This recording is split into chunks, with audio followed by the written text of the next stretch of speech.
And we're off. Well, I'm off to Betty Buys. I like this. It's incredibly simple and easy. I'm just talking on the phone. Instead of discussing things with my lawyers, how to get me out of my shenanigans and my paternity suits. Various other conundrums that I've involved myself with my philandering and impregnating of various women up and down the country. I mean, God, it's just... When it comes between hundreds of thousands of pounds paid out in child support or wearing a condom, I don't know. I just seem to be choosing the former for the most part, if not always. You know, it's just like that. I mean, it breaks the mood, doesn't it? You're with a charming young lady. Perhaps you've met her in, I don't know, the back pages of a particular website called Back Pages. That's a... You know, I don't know. I mean, I meet my paramours in various places, usually places of ill repute, young Conservative Party meetings, that kind of thing. They're right goers, I can tell you. Something about Conservative values that make them bucks like a rodeo bronco. Ugh. Anyway, I'm feeling embittered, shagged out, used, financially abused. I can't keep paying for these sprogs popping out left, right, and centre. I've got about 23 children right now, none of which I take care of or in any way have any contact with, but the bloody Rozzers are forcing me to pay for their upkeep. Their upkeep? Their upkeep. Uptake. Upchuck and die. Yes. Oh God, why can't I use condoms? Why do I find it so difficult? Just stops the flow, but darling, I think I should wear a love glove. No glove, no love. Come on, let's do this. Get the thing between thumb and teeth, rip away, hopefully not penetrate or pierce the condiment. Chuck it on old laddie. Throw it on there, lube it down, oil it up, throw it into that morass known as a vagina. Yes, that's what we're all up to. That's what we all want. That's what we're stuck in this fucking earth for.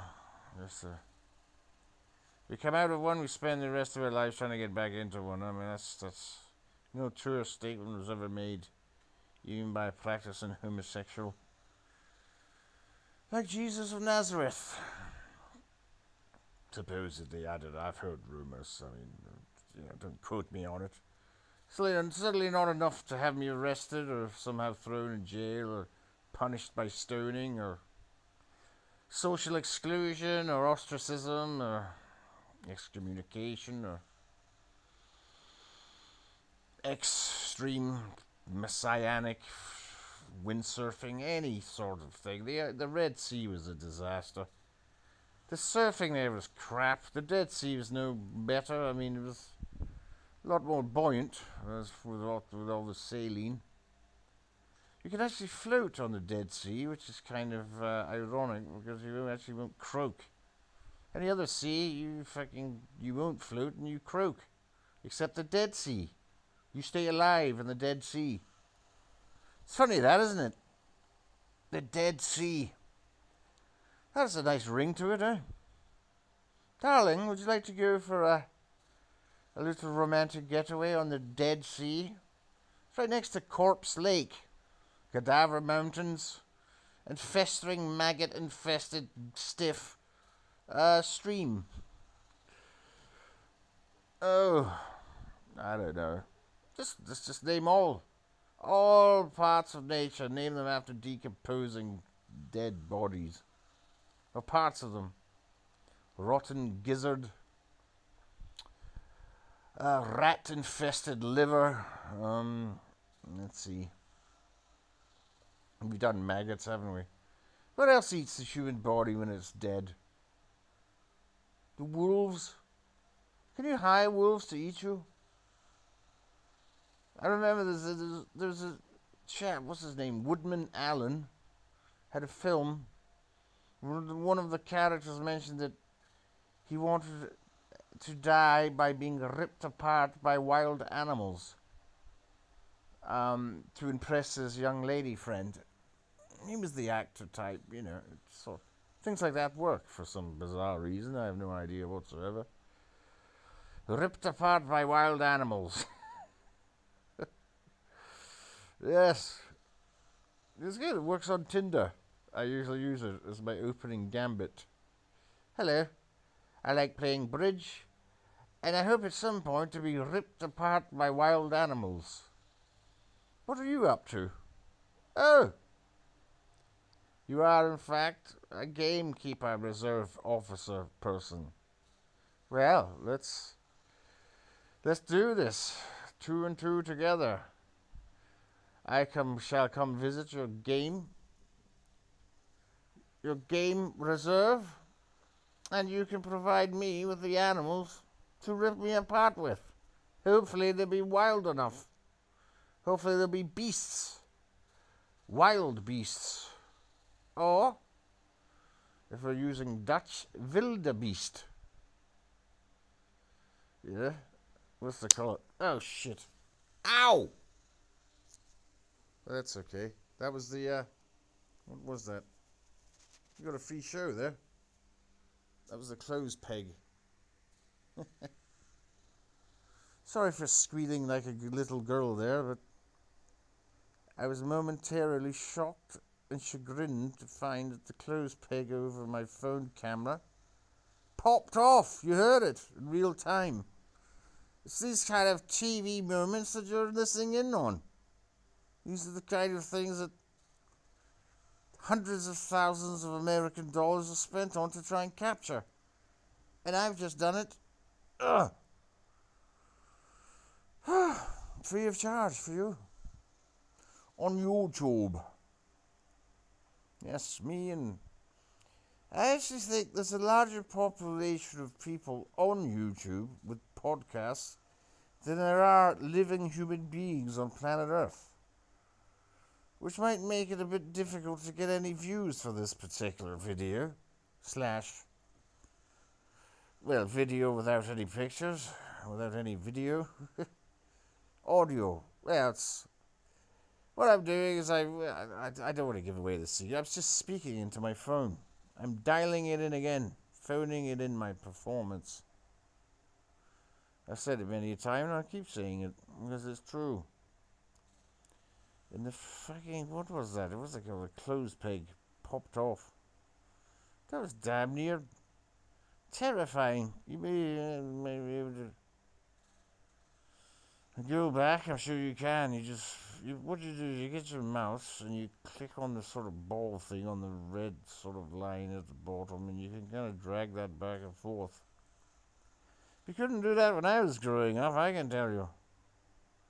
And I remember video, VCRs for the first time. The idea of being able to tape the television was extraordinary. I don't think we actually ever did. We didn't used to watch things. I remember the first time I watched the Ron Jeremy pornographic film. My friends, they had a festival, actually. I hadn't a clue who he was, and my friend introduced me to him. It's funny how things like that happen. I don't remember him introducing any female pornographic actresses to me. Just him. There's something about Ron Jeremy. I don't remember seeing Chica or Vanessa Del Rio or whoever the hell else it was. It was just Ron Jeremy. He had an incredible power and magnetism over the young male mind. We worshipped him as a god amongst us. That one so hairy, so small, so ugly, could get his rocks off, as they say, fire away into the vaginal passage of this gorgeous young woman that he was just destroying their innards with. I mean, this hideous looking thing lodged between his legs. I don't know what that was. Some sort of sea life. Large piece of kelp, I think it was, or something. Seaweed, sculpted out of papier mâché, or papier mâché, papier mâché. Mashed paper, I think that's called, isn't it? That's what it means. I've learned something. I think we all have. Did any of you realize what that means? Papier mâché just means mashed paper, doesn't it? Mashed paper. Ma'am, what are we having with the shepherd's pie? Oh, some mashed paper. Oh, super. Great. Is it the Sunday Times? No, we couldn't afford that one. It's just a series of bumps we've received through the letterbox. I've prepared it with some ground up wood louse and some grouting from the toilet's tiles. And I've turned into, we're past the time. Okay, I can stop now. Good.